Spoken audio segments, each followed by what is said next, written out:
Thank you all for being here.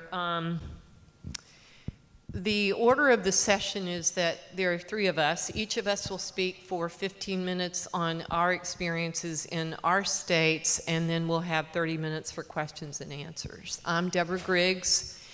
I am president of the Virginia Federation of Humane Societies, and I'll tell you about VFHS.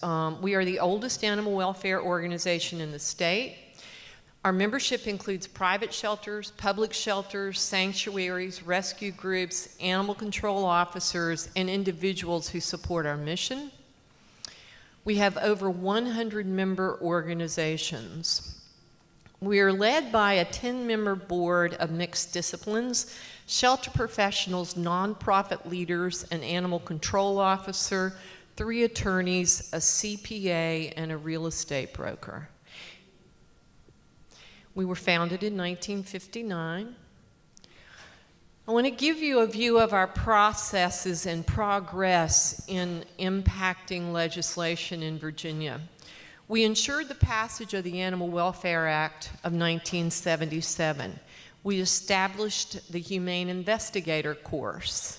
That's actually a program by which a citizen advocate can become certified to basically perform many of the duties of animal control, and it supplements animal control in jurisdictions throughout Virginia.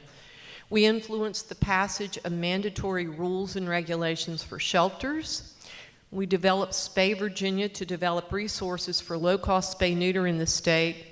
And we led the initiative to open 3 low-cost, high-volume spay-neuter clinics in the state. This is very important to me. We were instrumental in requiring all shelters and rescue groups to report annual statistics to the state vet. Those groups self-report, and they do so annually. Here's a bit of our history. In 2007, we had 33 active member organizations. In 2008, we worked with HSUS to achieve the passage of the Omnibus Animal Fighting Law in Virginia, making us one of the safest states on this issue. 2012, we defeated a bill to get abusers, to let abusers keep and sell their animals post-conviction. Now, you're going to see the save rate here, which we're really very proud of. We're very close to 90% as a state. I'm going to get to that on another slide and give you a little more detail on that. This was a pivotal year for us. In 2013, we passed a revised strategic plan that declared a future where healthy and treatable pets would no longer lose their lives in Virginia's sheltering system. At that time, we had 54 active member organizations. We had some debate about whether a declaration of that sort, now mind you, it didn't include the words no kill, but we discussed as an organization whether getting clearer about the goals of no kill, even getting clearer without using the words, would cause some people to leave us. You'll see in a minute the result. In 2014, we worked with HSUS to achieve the passage of a law phasing out fox penning in Virginia. This was a big, brutal business in Virginia. It was a big money-making business. To get this passed was a huge effort. 2016, we launched High-Five Virginia, which is our transfer and transport program, and I'll give you a little more information on that in a minute. Remember 2013, the strategic plan, 54 active member organizations. 2017, we launched Save VA Pets, crossing the no-kill finish line. Notice we added the words no kill. It was not unanimous. I want you to know that. We are a diverse organization, but we did do that. We were at 108 member organizations. And what I think is really important about that, it was personally important to me because I led that effort in 2013, is I felt like we were doing a good job before that. But I believe we became so much more effective when we got clear about what it was we wanted to deliver. And instead of people leaving or organizations leaving, We doubled our member organizations, and we've gone up every year. So, what about today? And this is the advocacy piece. You have to identify yourself as a trusted expert, and we did that, and we've done that year after year in the General Assembly, and we've done that in localities.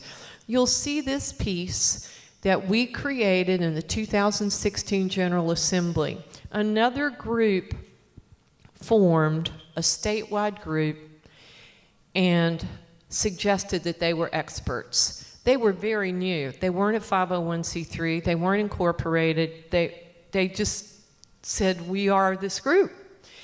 But to legislators, they don't know. You know, how do they know? So you can see what we did with this document. It's not inflammatory. It's not meant to be that way at all. It is just a document that shows who we are, what our credibility is, what our success is, and it was very useful in getting the legislation we were fighting for that year passed. Today, High Five Virginia, that transfer and transport program, we provide funding for barriers to transfer. And because we have such good data with the state vet, we know exactly where we need to get animals out of and where we need to get them to. We transferred, in actuality, 3,051 dogs and cats last year. And actually, that was 2018, I think. But anyway, at only a cost of $10,000. And if you think about that, so that's like $3 an animal. It's because people are already doing this. They're doing it in quiet ways, and they're doing it, disorganized. They don't need to be organized. It's working. But they did lack money for a little more fuel. They did lack money for a day or two of boarding or veterinary care. So we were able to provide that and facilitated the transfer of over 3,000 animals. Spay Virginia, annually we distribute spay-neuter grants to member organization, and we focus again on those under-resourced areas of the state. Today our programming is data-driven, and it supports our Save VA Pets Crossing the No-Kill Finish Line program. This map was developed, it's an interactive map. Petco took Virginia as the model and created this interactive map. So if you go to the Petco Foundation website and Data Saves Lives, what's really cool about this, I don't know if you can see that, that's 2017, that's cats and dogs. You can manipulate that in any way you want to. You can choose whatever year you want. You can do just cats, you can do everything. But it made it so easy for us to know, like those red spots, there's a red spot there you can't really see, where we needed to go to work. It helped us enormously. I want you all to see this video about, the Petco Foundation made this video actually, or recorded it. Vital to our organization. I would say that in years gone by, we had the data, but we were working so hard in the trenches that we didn't necessarily use it to guide our work. So now what the data does for us is we can laser focus where we go to work. We know where the problem areas are, and we can focus our resources on those problem areas.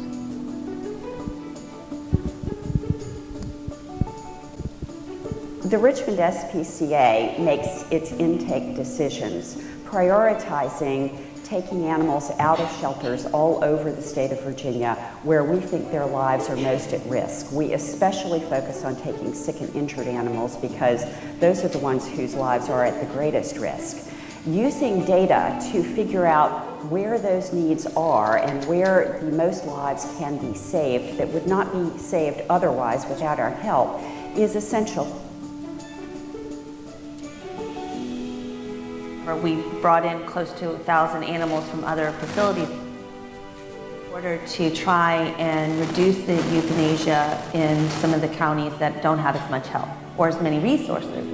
Having it all in one big map and then seeing ranking of the organizations in regards to the amount of intake they're taking, we had no idea, even internally, that we were number 4 intake for the entire state.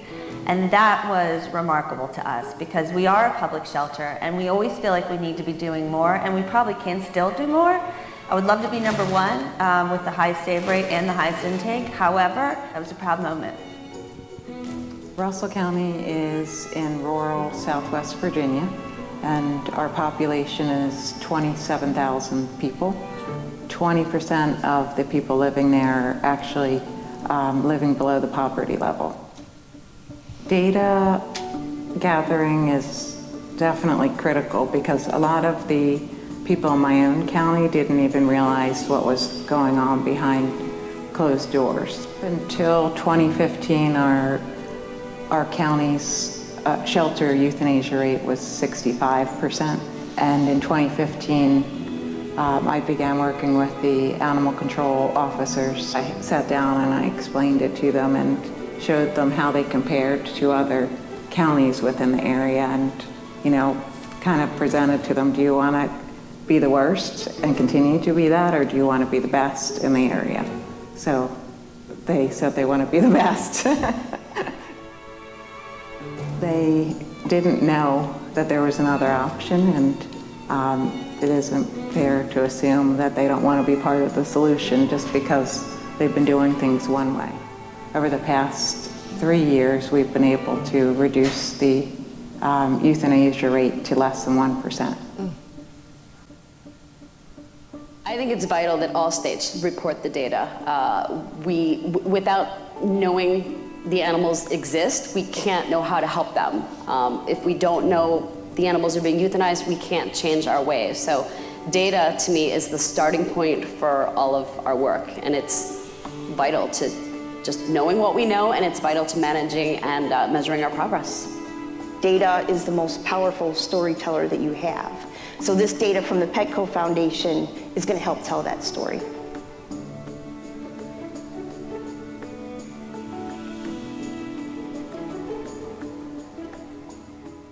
There's some incredible rock stars in there, and I don't mean because I'm in it. The people doing the work in Virginia are amazing.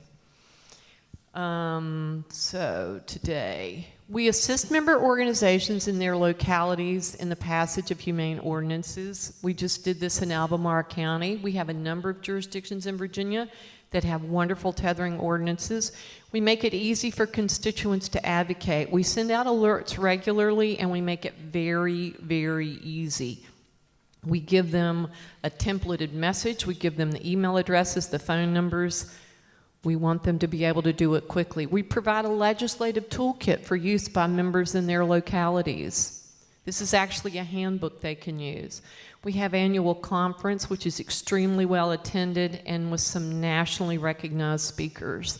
What's next? We have a declared goal of at least a 90% save rate for homeless dogs and cats in Virginia by 2020. So, you can't really see this, but 2015 we were at 81%. 2016, 83%. 2017, 86%. The numbers are just in for 2018. We are at 88%. We'll be there by 2020. Yeah, that's big. That's big. We advocate for improved tethering, restrictions, and codifying TNR at the state level. And we increase the number of localities with tethering restrictions. These are goals for us. Grow our membership because we are the collective voice for animals at the state legislature. The more of us there are, the more powerful our voice. And now I'm turning it over to my friend, Deborah. Good afternoon. I am envious of this lady that she has this wonderful organization with all the members. I wish I did too. But ours is set up a little different. Our mission is to end the killing of healthy and treatable homeless cats and dogs in the state of Michigan. And we are a statewide not-for-profit. We were established in 2003, but when we were established, we actually were established as a Friends of to a Single Shelter. And for probably half a dozen years, we worked with that shelter, made incredible progress, and then all of a sudden, the top guy's like, we're not adopting those dogs. No, they're dangerous. You know those block-headed ones. We're not doing, and cats? No, the way we solve cats, we bring them into, and so we just stopped. And we as a group looked at one another and said, what do we do now? We have stopped, we're not progressing, we don't believe where this is going. So actually what we did is we went to a no-kill conference in Washington, D.C., and we got really geeked up. I remember walking back from the end of the conference day, we were walking back to our hotel. The News Museum was on the right because my friend said to me, the treasurer of our organization, you know what we need to do now. And I tried my damnedest to ignore her because I knew exactly what she was suggesting. We needed to go from a shelter to the full state, and not only did we need to go to the full state, we needed to educate. We needed to take back what we learned at that conference nationally to the state. So we've transitioned to statewide in 2010. We are a 9-member board of directors. We have 14 advisory members of attorneys, shelters, rescues, and actually Best Friends. We have a couple of members from Best Friends on that. Our vision, or how we go about doing business, we collaborate with Michigan shelters and rescue organizations, and the way we collaborate is through technical assistance, training, education, and advocacy. So if it doesn't fall under those things, we don't do it. So we have 177 shelters in the state of Michigan. Half of them are animal control, about half. The other half of them are not-for-profit shelters, humane societies. And we have hundreds of home-based rescues. Unlike Deborah, who's so lucky, who gets reports from them, we don't know who they are or where they exist. I mean, we do know to some degree, but rescues. You have one year, and 2 years later, you have 3 from the same one because they often go, I'm not getting along, I'll start my own. So our shelters are licensed by the Michigan Department of Agriculture and Rural Development. There's no oversight whatsoever to home-based rescues. They can operate, just get your sign and put it up, right? Open up a website, you're a home-based rescue. So only our licensed shelters report their statistics. And when we started, this is what Michigan looked like. And you know what? I wish you all were up in the front row and you'd probably still have problems seeing this. But it's like a traffic light. Red, bad. You've stopped, right? And actually what it means here is that they're saving less than 50%. What you cannot see from your seat is that some of them have X's on them. They're saving less than 25%. So only 1 out of 4 are going out the front door. Yellow is a little better because that's 50 to 60%, green is 70 to 89%, and blue, purple, whatever you want to call it, those are the good guys. They're already at no kill. So that's what the state looked like. And you also probably cannot see from where you're sitting, but there are skull and crossbones up on this map. And that represents the 4 shelters that were gassing at the time. And that's how they performed their euthanasia. Now, if you can see, there's this funny, weird phenomena in the corner of the state that's purple in the lower, and that's a no-kill shelter that uses gassing. No. What we found out later is that shelter director said, I choose the good animals, and the good animals are adoptable. And those are only the ones I report to the state, because the other ones aren't worth reporting. What you learn, huh? So this is our 11-year shelter history. And when we started back in 2011, we were getting about 250,000 animals going into shelters. In 2017, that was down to 128,000.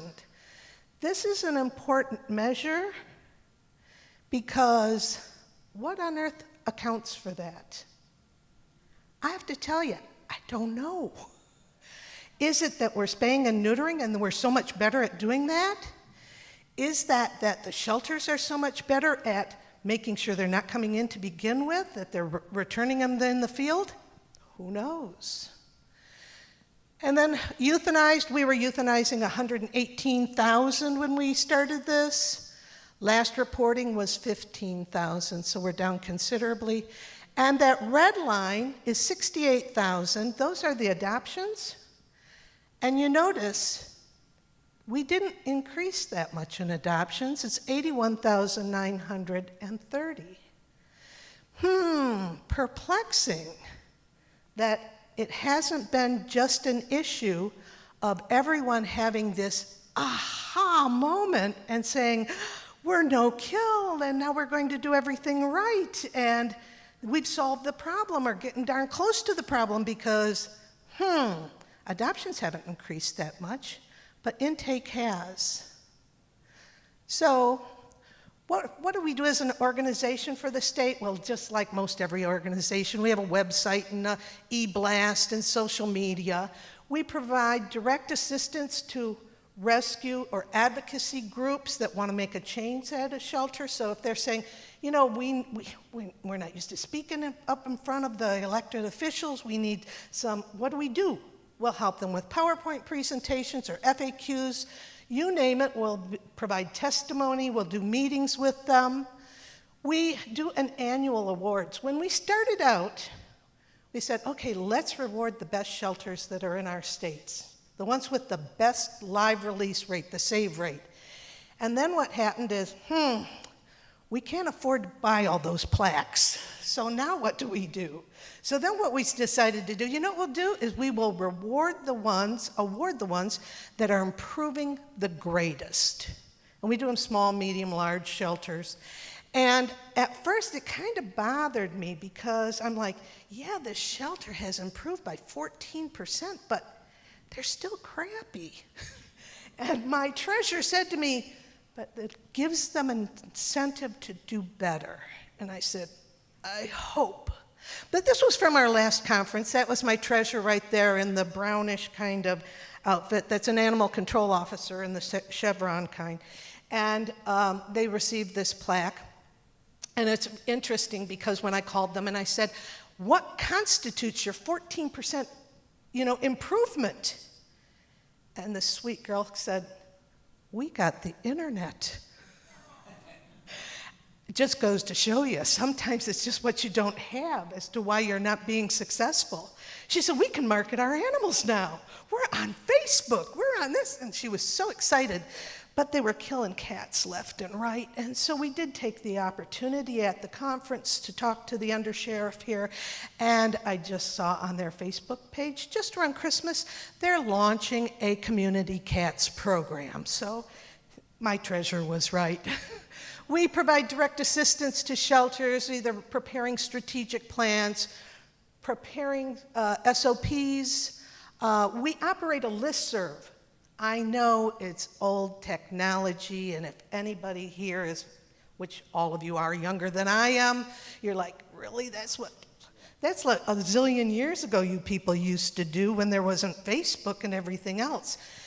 You know, listserv, in case you don't know, you set it up with everybody's email on it, and we have all the shelter directors on the state, and any shelter director writes an email that goes to every single other shelter director. So when someone says, oh my goodness, we just got all these pallets of food, we got too much food, what do? We go to the listserv and go, who wants food? Or they say, we just bought these kennels and we don't know how to assemble them. Anybody done that already? And you get answers. So it's great, actually. We're providing the fiduciary for the City of Detroit Animal Care and Control for Foundation grants. We're the umbrella organization for what is in our state employees, which is kind of like the United Fund.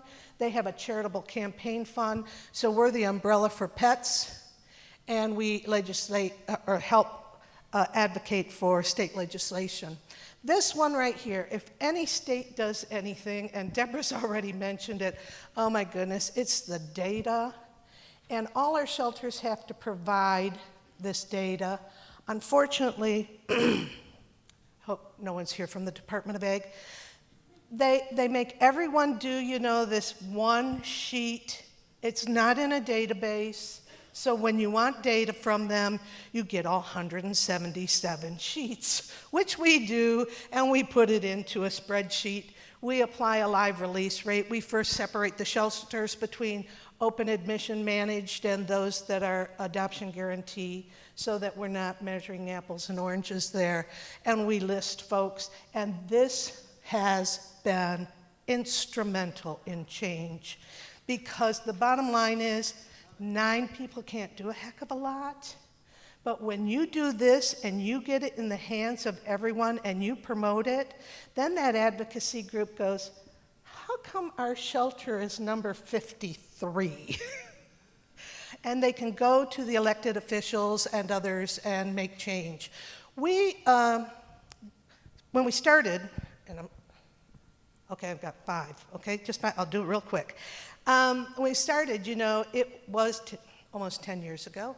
And there were 2 camps. There were the crazy cat ladies and the hoarders, otherwise known as home-based rescues. And there were the shelters, which were the killers, kind of like the Jets and the Sharks. And they're not getting along, and they're going to have a rumble, right? Because everyone's pointing fingers at one another. And we went, you know what? Rescue is so important to saving animals' lives. How do we get over the fact that they don't trust one another? There's no way in hell they're going to work together. How do we do that? We spent a year preparing the Michigan Rescue Certification Program Handbook. This is best practices for home-based rescues. We then have rescues fill out an application, and they have to sign a code of ethics, and they say, we adhere to this. We then meet, interview, talk to them. If we think that they are doing what they say they're doing, we make them a certified rescue. They have to do that annually. They have to update their information. They send us their numbers. And one of the things that we've been able to do is have a Crone grant program. And that is, if you're a home-based rescue, and if you pull an animal that's 7 years of age or older from the shelter, or if you pull one that has a medical or a behavior issue, then fill out the form, we send you $100.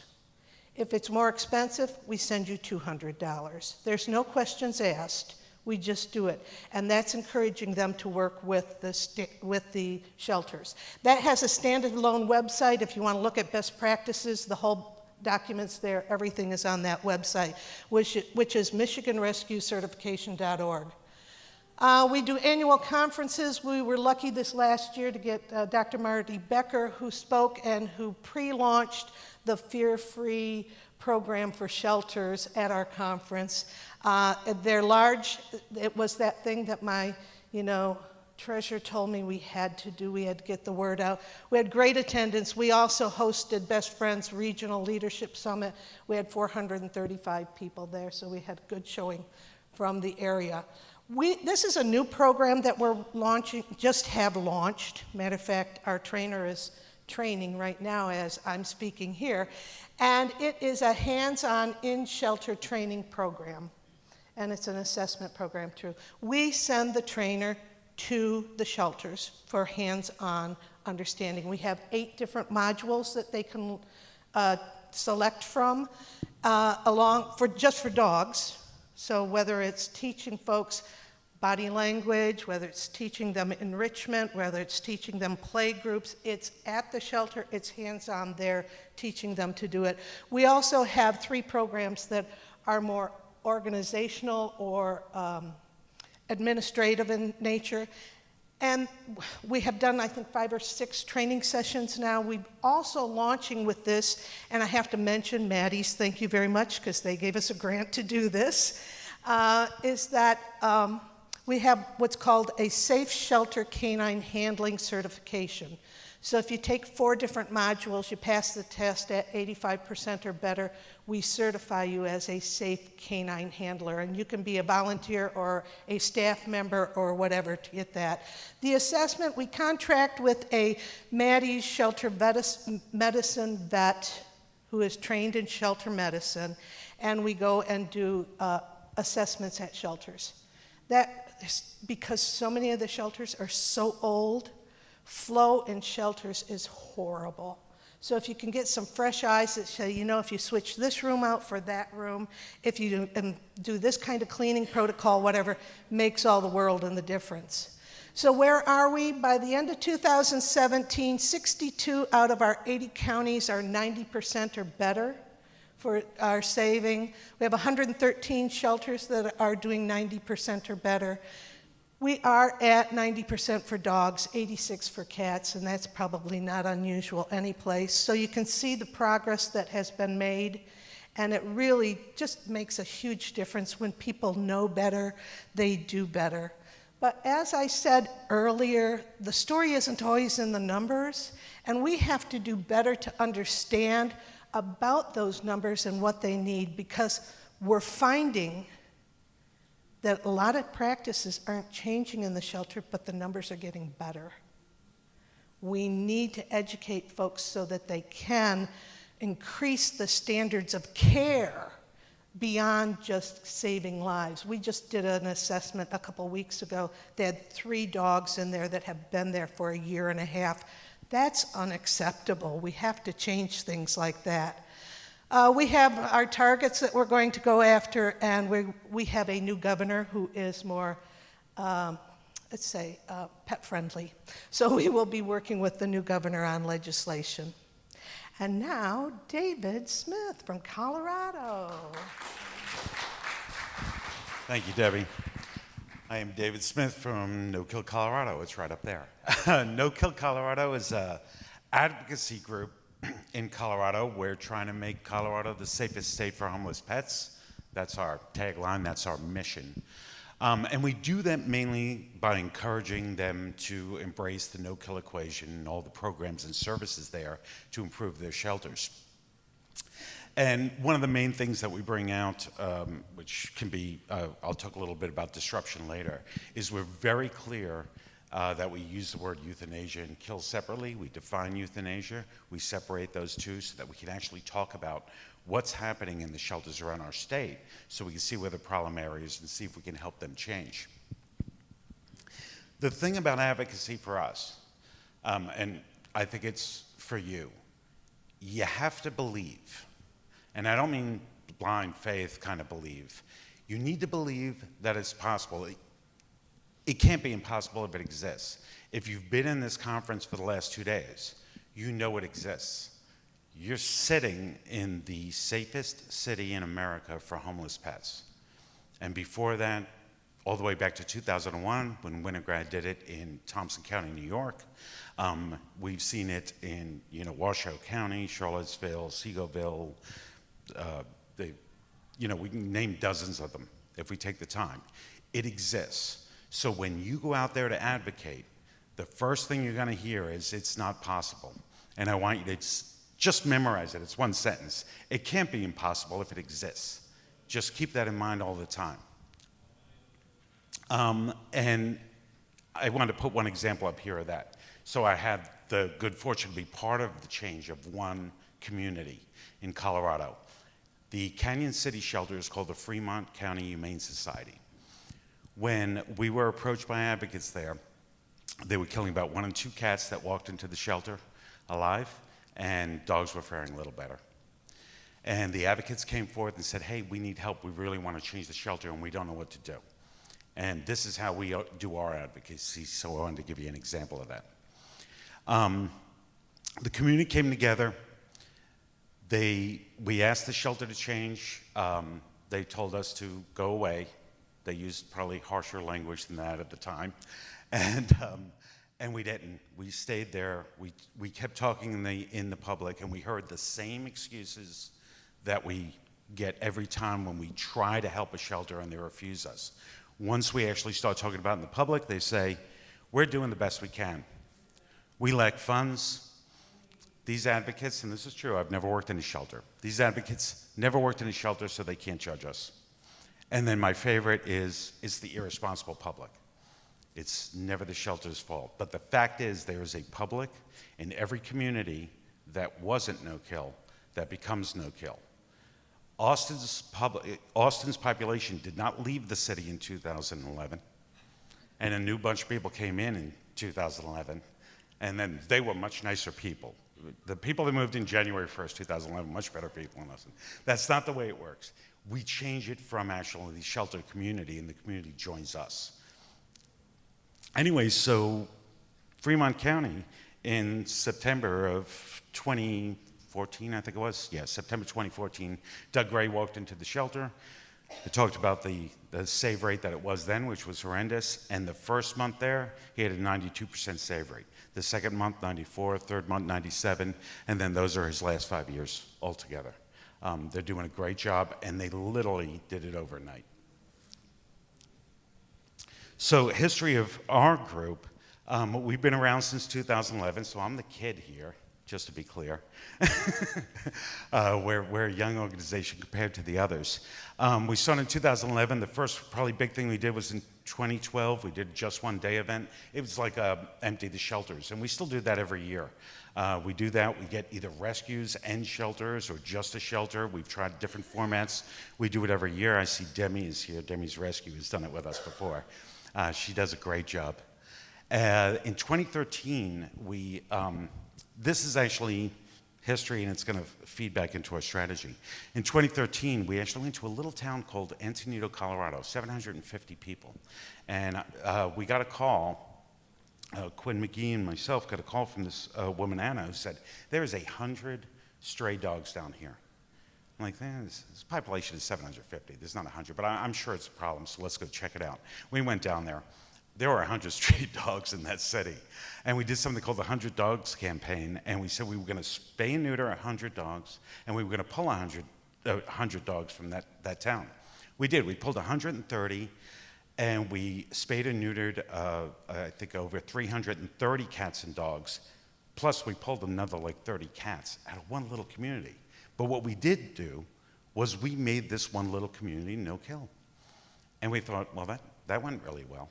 And then the next year, Canyon City called us. And I already told you the story of Canyon City. We did the same thing there, except there we actually had to fight with the shelter to change their management. They changed management, and they made it.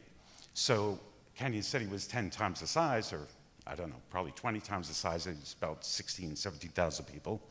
And we changed it there. In 2015, we tried something about putting CAPA in at the state. We actually knew that wasn't going to succeed. That's not why we did it. We wanted to get the conversation at the state level, and we did. So we went in there saying, yeah, we're not going to get this in. But we did get to debate in the state capitol about healthy and treatable pets should live in the shelter.